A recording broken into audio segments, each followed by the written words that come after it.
ദൈവത്തിന് സ്തോത്രം. അനേക നല്ല ദൈവമക്കളും പറയുന്നു, കർത്താവ് എന്നെ വിളിച്ചാൽ ഞാൻ കർത്താവിൻ്റെ വചനവുമായി പോകും, സുവിശേഷം അറിഞ്ഞിട്ടില്ലാത്ത ഇടത്തേക്ക് പോകും. അതിന് പ്രത്യേകമായൊരു വിളിയുടെ ആവശ്യമുണ്ടോ? സത്യത്തിൽ പോകാതിരിക്കുവാനാണ് പ്രത്യേകമായ അറിയിപ്പിൻ്റെ ആവശ്യം, അല്ലേ? പത്തനംതിട്ട ജില്ലയിൽ മഴ കാരണം നാളെ സ്കൂള് മുടക്കമാണ്. അത് കളക്ടർ അറിയിക്കും. പത്തനംതിട്ട ജില്ലയിൽ, കോട്ടയം ജില്ലയിൽ നാളെ സ്കൂൾ ഉണ്ടായിരിക്കും എന്ന് എല്ലാ ദിവസവും അറിയിക്കുന്നുണ്ടോ? ഇല്ല. കാരണം അത് നേരത്തെ അറിയിച്ചു കഴിഞ്ഞു. 5 വയസ്സായാൽ, 5 വയസ്സായാൽ, 4 വയസ്സായാൽ എല്ലാ കുട്ടികളെയും അംഗൻവാടിയിൽ 1-ാം ക്ലാസ്സിൽ രജിസ്റ്റർ ചെയ്യേണ്ട വിവരങ്ങൾ സർക്കാർ അറിയിച്ചിട്ടുണ്ട്. അത് പോകാതിരിക്കുന്നതാണ് കുറ്റകരം. പോകുവാൻ വേണ്ടി ഇനിയൊരു അറിയിപ്പിൻ്റെ ആവശ്യം ഇല്ല. അപ്പോൾ സുവിശേഷ വേലയ്ക്ക് പോകാതിരിക്കണമെങ്കിൽ അത് ദൈവം അറിയിക്കും, സ്വപ്നത്തിലൂടെ അറിയിക്കും. നമ്മൾ സ്വപ്നത്തിന് വേണ്ടി കാത്തിരിക്കുകയാണ്. ഉത്തർപ്രദേശ്, അരുണാചൽ, ആസാം, കർത്താവ് പറഞ്ഞാൽ ഞാൻ പോകും. നോ, അത് കർത്താവ് പറഞ്ഞു കഴിഞ്ഞു. സ്കൂളിൽ പോകാൻ ഓരോ ദിവസവും വീട്ടിലെ അമ്മമാർ പറയുന്നുണ്ടോ? പനിയാണെങ്കിൽ മോനോട് പറയും, മോനെ ഇന്ന് പോകണ്ട, അല്ലെങ്കിൽ രാവിലെ എഴുന്നേൽക്കണം, തയ്യാറാകണം, പൊയ്ക്കൊള്ളണം. പിന്നെ ആരാണ് പോകാത്ത കുട്ടികൾ? അവർക്ക് പോകാൻ ഇഷ്ടമില്ല. അവർ പറയും വയറുവേദനയാണ്, അവർക്ക് വയറുവേദനയില്ല. അവർ പറയും തലവേദനയാണ്, അവർക്ക് തലവേദനയില്ല. അവർക്ക് പഠിക്കാൻ ഇഷ്ടമില്ല, അവർക്ക് പോകാൻ ഇഷ്ടമില്ല.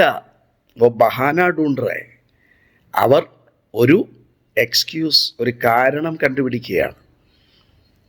മത്തായിയുടെ സുവിശേഷം 28-ാം അധ്യായം, യേശു അടുത്തു ചെന്നവരോട് പറഞ്ഞു. അടുത്ത് എന്നെന്തിനാ പറഞ്ഞത്? He's emphasising the point. ആരോടാ പറഞ്ഞത്? ശിഷ്യന്മാരോട്. ആരാണ് ശിഷ്യന്മാർ? ആ 12 പേർ മാത്രമല്ല ശിഷ്യന്മാർ.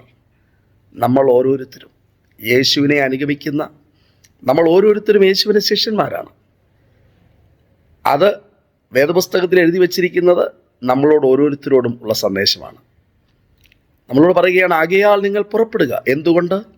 സ്വർഗത്തിലും ഭൂമിയിലും സകല അധികാരവും എനിക്ക് നൽകപ്പെട്ടിരിക്കുന്നു. സകല ജാതികളെയും ശിഷ്യരാക്കുക, സകല ജാതികളെയും. മത്തായിയുടെ സുവിശേഷം 9-ാം അധ്യായം 37-38, കൊയ്ത്ത് വളരെയുണ്ട്, വേലക്കാരോ ചുരുക്കം.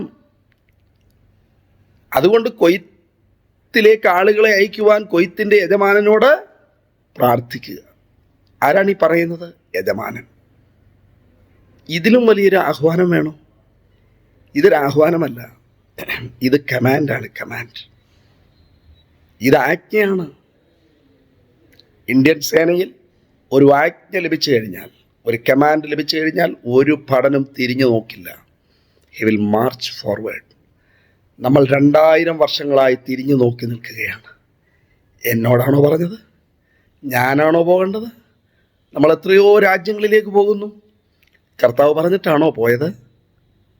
ഇത് കർത്താവ് നേരിട്ട് പറഞ്ഞിരിക്കുകയാണ്. അടുത്തു ചെന്ന് പറഞ്ഞു എന്ന് മത്തായി 28:18 പറഞ്ഞിരിക്കുന്നതിൻ്റെ അർത്ഥം എന്താണ്?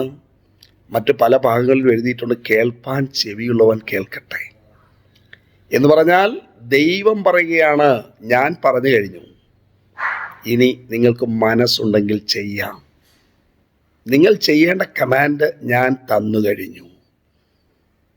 സുവിശേഷം അറിയിക്കുന്നില്ലെങ്കിൽ എനിക്ക് അയ്യോ കഷ്ടം. മർക്കോസ് 16:15, എവരി നേഷൻ, എവരി ക്രിയേഷൻ. ഇതാണ് നമ്മളുടെ ടാർഗറ്റ്. അതുകൊണ്ട് ഇനി ദയവായി കർത്താവ് പറഞ്ഞാൽ പോകാമെന്ന് പറയരുത്.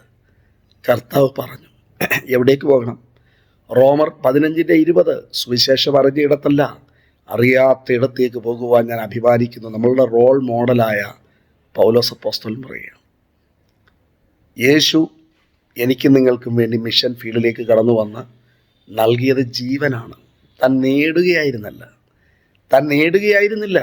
പണം, പ്രശസ്തി, സൗകര്യങ്ങൾ, ബംഗ്ലാവ് ഒന്നും താൻ നേടിയില്ല. തനിക്കുണ്ടായിരുന്നത് മുഴുവൻ നൽകി. നൽകുവാൻ നമ്മൾ തയ്യാറാണോ?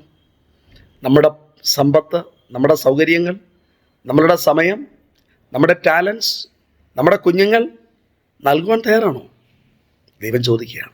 ദയവായി ഇനി ഒരു വിളിക്ക് വേണ്ടി കാത്തു നിൽക്കരുതേ. അത് കർത്താവ് പറഞ്ഞു കഴിഞ്ഞു. ഇനി പോകണ്ട എങ്കിൽ ദൈവം പറയും. God bless you.